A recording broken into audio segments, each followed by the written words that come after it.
This is the Shoulda Bet More podcast, presented by Goal Boys Network. Here's your host, Will Hill. Welcome to the Shoulda Bet More podcast, presented by Goal Boys. Coming up on the show, Brad Thomas of NBC Sports, Bet US will join us. We'll do a little NBA All-Star Weekend, a little trade deadline recap, maybe get his thoughts on some futures, some sleepers, just big picture thoughts in the NBA. Maybe look ahead to the NFL a little bit too, just because I do think it's interesting when you're talking about an offseason with big name quarterbacks on the move or potentially on the move with Stafford and Rodgers. Even those guys are past their prime, especially obviously Rodgers. It's a game of musical chairs. Cousins and Darnold, not that those guys are on the same level as the first two, but it does make it interesting when you have a lot of these quarterbacks in flux and a lot of teams looking at new quarterbacks. So we'll talk to Brad about that. Anything else that's on his mind, and just going to do a little bit of a mixed bag here to start. Is kind of the dog days. We're past the Super Bowl, not quite at the NCAA tournament, and boy, if you can get by NBA All-Star Weekend, you can kind of get by anything, because to me, there's been nothing in the last 20, 30 years that I can think of that has fallen off more from what the NBA All-Star game used to be compared to what it is today. It used to just be, first of all, the guys would play hard and just play a normal basketball game. And you can think of like Magic Johnson guarding Jordan and Kobe guarding Jordan and them guarding each other. And the guys actually playing the game. And it used to just be the East versus the West. You would turn the game on. You would know who's on what team. It was a straight up format, and they would play a basketball game. Now it's just this ridiculous thing where they have this 4-team tournament. Now it's Team Shaq, Team Chuck, Team Kenny, and Team Candace. I don't even know who's on what team. And throw in the fact that the dunk contest just has completely lost its luster with the lack of star power. It used to be Jordan and Dominique and Kobe. It used to have big names. LeBron's famously never done it, but you get at least stars, borderline stars. Now it is Mac McClung, a couple of UConn kids, which is interesting, Andre Jackson and Castle, and then Bucelis. So, I mean, it is really just not what it used to be, this whole All-Star Weekend. I guess if you're going to watch anything, and the game itself has been just become a joke, and they could try to do any format they want. If it's just going to be 2 hours of a layup line and it's going to be, 340 points scored or whatever it was last year, it's not worth watching. That's the biggest thing. If you're going to watch one thing, I guess you could watch the 3-point contest because it's a legitimate competition. But even that, I mean, you're all wrapped up in Lillard and Darius Garland and Brunson and these guys. Not really. I guess if you put money on it, you're wrapped up in it. But other than that, it doesn't get you too excited. But again, if you're going to watch any of the three between the All-Star game, the dunk contest, the 3-point is at least they're trying. Not that they're not trying the dunk contest, but there's at least some blend of it's a real competition and some guys you've heard of. So if I was going to watch anything, I can't watch this celebrity game on the Friday night. The All-Star game itself has become a joke. And not just when you have to study who's on what team or catch up on who's on what team, it makes it just not as fun for the viewer. They should go back to East versus West. I know there's no way to get these guys to play harder, play better. They've talked about incentivizing with money. That would be such a turn off to fans. I don't know if you can incentivize them with money. If they're not going to care, they're not going to care. It's part of the Adam Silver regime here of just kind of letting the players do what they want, not do what they don't want to do. And it goes back to load management. It really does hurt the NBA overall. And this every year it seems to get worse. I'm sure Monday people will be, oh man, the All-Star game's terrible. Yeah, the All-Star game has been terrible for a long, long time. And I would not expect it to be any better this year. So we'll talk to Brad, see if he has any. I mean, you could bet on this stuff. You could bet on All-Star game MVP. You could bet on who wins the 3-point shootout, who wins the dunk contest. So if we could find a winner, we'll see if Brad has anything there. If not, we'll just get his thoughts on futures. Are we looking at just a collision course between OKC and Boston? That kind of thing. We'll talk to Brad about all that. Quickly, before we get to Brad, I'll do a little baseball, and I will touch on the football just because it is official. Rodgers not going back to the Jets. Bregman signs with the Red Sox, 3 for $120, $40 a year. There's some opt-outs in there. And look, as a Yankee fan, I hate to admit this, but minus 120 to make the playoffs, the DraftKings, to me, that is a very good bet. I don't think there are 5 better teams in the American League. You add Crochet, you add Bregman, of course, a hell of a manager. They were in the mix, not that, they kind of fell apart the last month, but they were right there with Boston, and not right there, but in shouting distance between Baltimore and the Yankees last year. And you're going to add Crochet. We'll see if he could stay healthy. That's always a question with these pitchers, but they do more with less. The pitching coach did a good job of getting a lot of production out of the pitchers, out of their pitching staff, between Houck and some of these younger guys getting spin on the ball. He's well regarded. Just the entire staff here for the Red Sox. So to me, 86.5 plus 425 for the division, 25-1 to win the whole thing. What's the best out of those three? I think to make the playoffs, minus 120 is the best thing. And if you have a team that you think can make the playoffs and get them 25-1, I know there's extra rounds to go through now, but maybe you take one bet and you divide it halfway or three ways between all of the above, make the playoffs, the division, win it all. I guess they could win the division. Now, Yankees have good pitching, but they do lose Soto. Orioles are going to be a good day in, day out team, but they lost Burns. They don't have great pitching, although their pitching was all beat up last year. You figure they'd be a little healthier this year. I think I could see it being a good 3-team race, but I feel like plus 425 it's not a bad number, and I think they'll be right in the man. You know what? I couldn't argue if you took plus 425 because I do think the Yankees, one injury to Judge, who knows? Who knows what you're going to get out of Goldschmidt? Who knows what you're going to get out of Bellinger? There's enough uncertainty there. I know their pitching's better, their bullpen's outstanding, but they're not invincible. The Orioles have some questions, like I mentioned. So plus 425 to win a division, I actually don't think is that bad. And if you want to shoot for the stars and get 25-1 to win the whole thing, or shop around, at least the first number I saw, I didn't see any better numbers. Not that I have a ton of options here in Connecticut, but not bad. The Red Sox should be good. The Red Sox should be a playoff team. 88, 89 wins, over by a few wins. I think that's certainly within the realm of possibility. I don't love the contract, but in terms of this year, the contract doesn't matter. The money doesn't matter to this year. It's and he's going to play well in that ballpark. He's a winning player. I know some of the stats have fallen off in terms of the contact, things like that, hard hit rate. There's some concerning underlying metrics, but you're going to put him in that ballpark. The green monster, that's a short way away in left field. He can just kind of hook the ball and bang it off the monster, over the monster. He's going to hit a bunch of doubles, a bunch of homers. He's a winning player. The big stage isn't going to bother him. I think that's a good move. It's an overpay. It's certainly an overpay. I was shocked, absolutely shocked he got that much money. But I do think they're better with Bregman than they were without him. And you could say they overpaid, which they did, but that's a move that's going to make their team better. So taking a shot on the Red Sox in terms of futures is not something that I would argue with. I do think that's a good move. And the last one before we get to Brad here, these quarterbacks, you look at, it sounds like Stafford's going to have a new team. I would not. Boy, if I'm the Giants, I know you're looking for anything to have some sort of stability, some sort of credibility at quarterback. Stafford at his age, with his, I don't even say limitations, but you're going to put him behind a shaky offensive line in New York where it's windy, there's bad weather. He's got neighbors. I don't say he has no weapons, but that's not a great situation. And you go from McVay to, not that Dable's bad, but I don't like that fit. I don't like that situation for Stafford.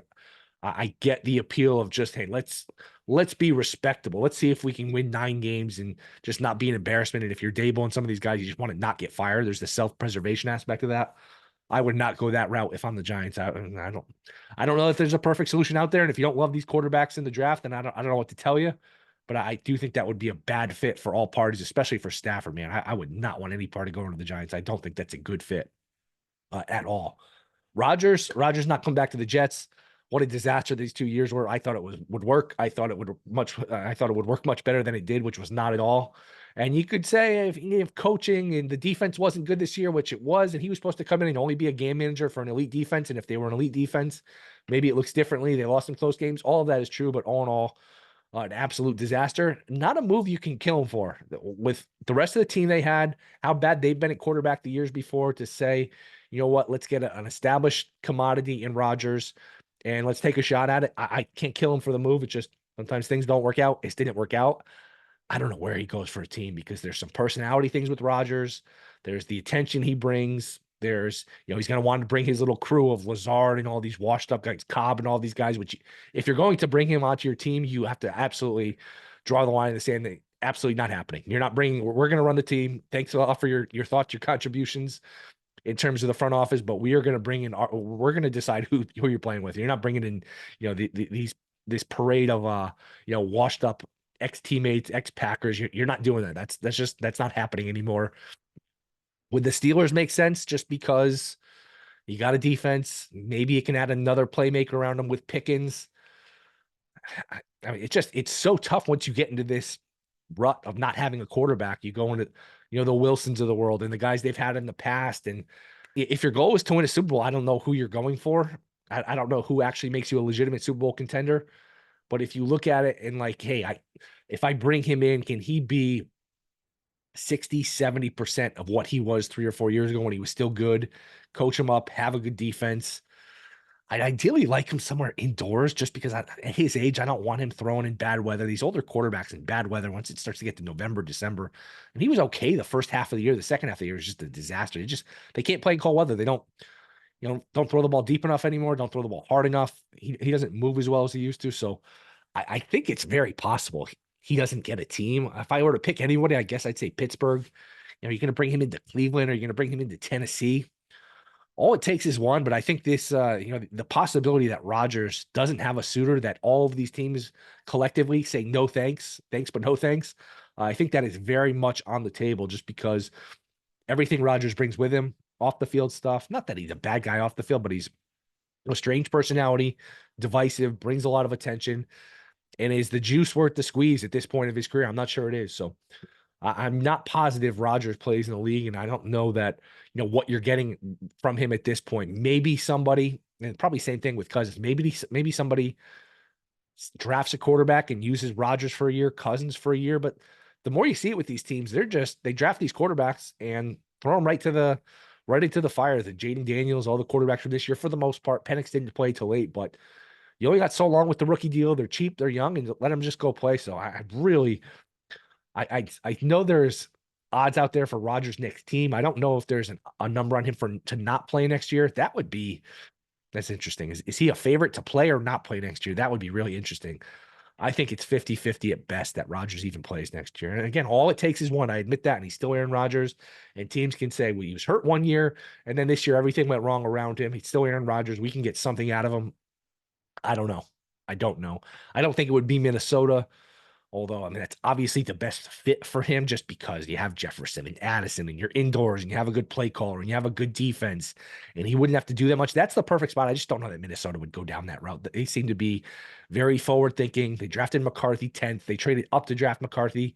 You already have one loss year with McCarthy. You're going to go in a situation where you're heading into year 3 with McCarthy, where you don't know if he's any good. You haven't seen him play. I don't think they would go that route. So you start to, as you're going to go to the Saints, you start to just add up these teams, add up these possibilities. I don't know where Rodgers lands. So, man, it should be a fun offseason. Anytime you have a bunch of these quarterbacks, big name quarterbacks, whether they're past their prime or not, Russell Wilson and Darnold and, Rodgers and Stafford and Cousins, it does at least lend itself to some interest going forward. So we'll talk to Brad Thomas about all of this. We'll get his thoughts, NBA All-Star Weekend, futures, see what else he's got on his mind. That is next. This Shoulda Bet More podcast. All right, we are back. Shoulda Bet More podcast. You can catch him NBC Sports, Bet US TV. It's our old buddy, the great Brad Thomas. Brad, what's up, man? Post-football blues for you? How are you coping with the end of football season?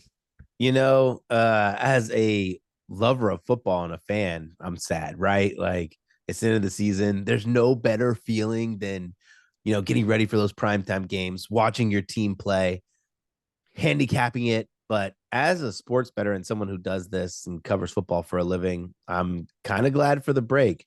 Obviously I'm going to be preparing my offseason stuff, but it's a little bit of a breather, right? Focus the attention back on golf, college basketball, and NBA. So it's funny because I'm a little like rusty in college basketball. I watch it, but nowhere near to the capacity where I'm ready to handicap it. But football being over is a nice little breather.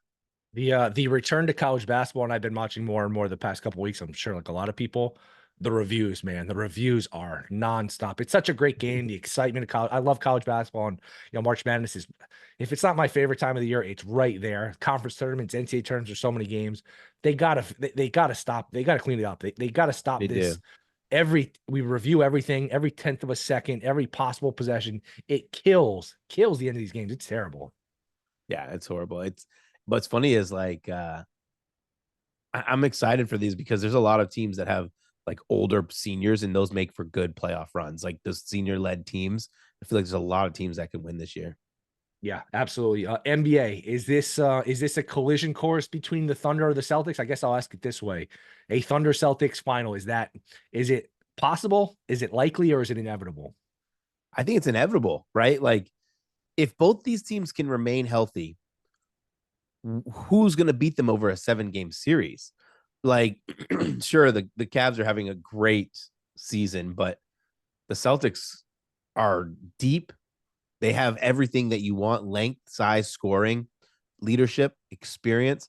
Then the Thunder, it's another team that, while they don't have the experience per se, they have the scoring, the defense, and I think they're learning how to play as leaders, as champions, right? And what I mean by that is sometimes these elite teams, and I'm gonna call them an elite team. They're top 3 in both offense and defensive efficiency, right? Top 3 in field goal percentage, true field goal percentage, and all that.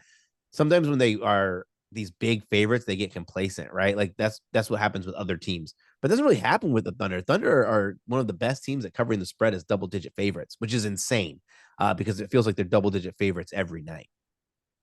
Absolutely. If you were going to pick one team, either team to get picked off, like who is most likely to get upset before the finals, Celtics or Thunder? Thunder. I think the Thunder are still very much led by SGA. While he's going to probably be the MVP, if you can find a way to quiet him and make the ball go through Jalen Williams, I think it's an entirely different scenario than the Celtics. Like if you take away Jason Tatum, they have Jaylen Brown.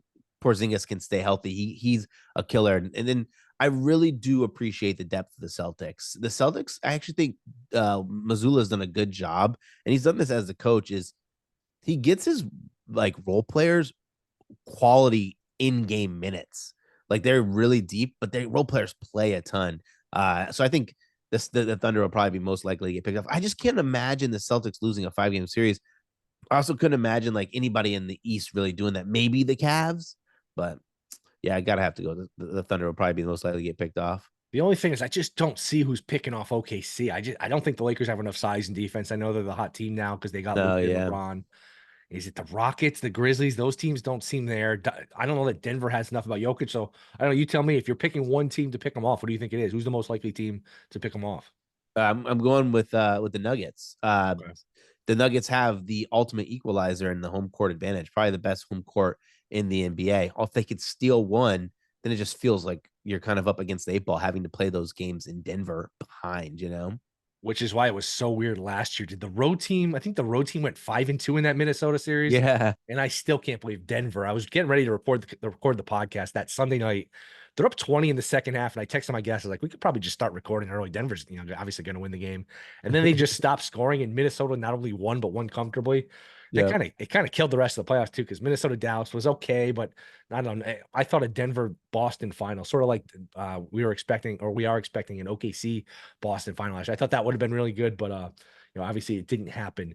Any reaction from the trade deadline stuff now that we've had a week or two to let the dust settle? And I don't know why the NBA trade deadline doesn't do it this week instead of last week, and you get so much more buzz post Super Bowl than pre Super Bowl. But I don't know, Luka to the Lakers, Butler to the Warriors. Anything change your view on any of these teams? Yeah, my view, while I don't think Golden State have like a real future, especially not long term, I did find there was a little value in Golden State to make the playoffs. It's at like minus 105. The biggest thing or the most impactful thing that happens with Jimmy Butler coming over is they're able to kind of give Steph the rest they needed. If you hear in any game prior to Jimmy Butler coming over, they would say something like, man, this team, they were only -3 or -4 during the non-Steph minutes. And you can't win like that when you're just banking on only being -3, only being -4 in the non-Steph minutes. They give them a legitimate scoring option when Steph goes to the bench. I think it helps too with a little bit more of a get Steph some help might be the words, but it's more of like that leadership ability. Sure, Jimmy Butler has had his outs with every single team, but it feels like he's reinvigorated, right? Like ready to come back.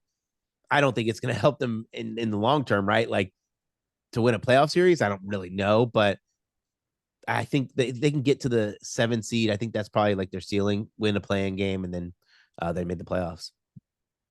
What will you watch any of the All-Star weekend? I mean, you're younger than me. It used to be awesome. These guys used to play, used to know. It was just East versus West. You know who's on what team. The dunk contest, it has gone downhill. You have any interest from a betting perspective, a fan perspective, or anything? I wish the Greekity Freakity Mr. Giannis Antetokounmpo was playing because I always like betting on him because he takes it so seriously, but he's not even gonna be playing. I probably won't watch. Maybe I might it's just so hard to like get excited about betting it because first of all, you don't know who's going to try, who's going to care. You don't know who's going to be putting up a lot of shots. It's the worst kind of exhibition. Like I get it. These players don't want to get hurt, but it's literally just Matador. And I don't know. It's not cool. Like if it just be basic East versus West. And I liked it when it was East versus West. They'd wear their own jerseys, like their own home jerseys. That looked sick. its product's gone down, but almost every sport, the product of the All-Star game has gone down. Like the Pro Bowl is horrible. Dude, Pro Bowl is in my city. Literally, I could walk to the Pro Bowl. I Terrible. don't even go. Honestly, didn't even know when it was. Like that's how bad these All-Star games are now. Terrible. It's really bad. Last one, NBA. Any futures or awards? Any awards you think are worth betting at this point? Man, it was tough. I was gonna be on Team Jokic, but SGA just feels like he's kind of been unstoppable. Um, I don't know. I think if you want to take a little bit of stab on some value, maybe you go Eamon Thompson, most improved player, but it's gonna be like Powell or Cunningham. I'm already on Norman Powell. I can't remember the price. I think it's like 6 or 8 to 1, something like that. Maybe 4 to 1. Now he's plus 130. I just don't see how Cunningham could be most improved, the number one overall pick. I don't like that. Maybe Tyler Hero, but Norman Powell is probably my favorite. But you can get some value on Eamon Thompson if he just continues to. He's like over these last 3 weeks, he's seen his numbers increase. He's had a triple double in that time. I think he had 2 triple doubles in that time. So I think that 30 to 1 has a pretty good price. Some football stuff. Are you as shocked as everybody at how easily Philly won, or did you think that there was a path for maybe Philly to dominate that game? No, I listen, I don't know what happened. I don't really have like these big football takes where I'm pounding my chest. I was all over Philly. I literally made a video. And I try to make it a little clickbaity. And in my video, I said, I know who's gonna win the Super Bowl. And I talked about like the 3 reasons the Eagles are going to win the Super Bowl. 2 out of the 3 basically happened. I thought that the Eagles would be able to attack that left side of the offensive line and get that pass rush home. They did a great job of doing that. To tie into that, I thought that secondary was going to make life tough with the pass rush happening. They did exactly that. Third, I added in Saquon Barkley would have a big game. He would will his team to victory. It was Jalen Hurts who was phenomenal. But I went on MGM and before the Super Bowl, that Sunday before the Super Bowl, they were like, why are you so confident? I was like, they just got to win one game, right? When you have a team that has so much talent and a good offensive line, but a lot of that talent's coming from the running back position, it makes life so much easier. The Chiefs sold out. They really sold out to stop Saquon Barkley. Great run defense, but it opened up some vulnerable spots for them, getting beat over the top, letting Jalen Hurts use his legs to extend the drive. I was really pro Eagles, but I had been pro Eagles all season. Since the off season, I had futures on Eagles any kind of way possible. And the only team I placed futures on, which was a weird feeling. We'll just go word association here. Quick reaction. What team is this? Are these quarterbacks on next year, if any? Rodgers. Raiders. Ooh, okay. Stafford. Rams. Okay. Darnold. Tennessee. Okay. Cousins. Oh man, the Cousins one was hard for me because I've thought about Cousins. I think actually was thinking about that yesterday. Like, who would want to take a shot on him at this point? Oof. You take a massive pay cut, right? Dude, I don't know, man. Who would want Cousins as a starting quarterback at this time? Would Cleveland pick him? Would Cleveland take him and draft a core? I mean, it's just That a could game of make musical sense. chair. So I mean, it's that's. I mean, Listen, I even think there's a saying that depresses pathway. me. That's I think there's a pathway for the Browns to get him and then draft Jackson Dart in the second round, or trade back up into the first round and get Jackson Dart. Then you can sit Jackson Dart for a year or a couple of games and have your bridge quarterback there. Yeah. Any team, the odds have opened up for next year. Do you have a sleeper team? Do you buy? I mentioned San Francisco at 15 to 1. I know they're going to cut Debo, but if they're healthy, there's still a lot of talent. I couldn't argue. I saw Circa had Philly at plus 750. Boy, they're going to return a lot of the team. I know it's hard to repeat. Do you have a team in mind that you're looking to place futures on for next year, or is it too early? No, it's not too early. But when I bet the Eagles to win the Super Bowl in the offseason, and I went on Bet the Edge and I was talking about it, my biggest reasoning was something along the lines of, this team built a lot through the draft. They bring in Saquon Barkley. There's no way that they should have the 6th, 7th highest odds. They should be closer to the third or fourth. And I bet them there's a team I think that has their odds are just way too like they should be higher, better odds than I think even the Bills. And for me, that's the Detroit Lions. The Detroit Lions were going to the Super Bowl. They just got bit with the injury bug they had injuries pile up so bad it was insurmountable.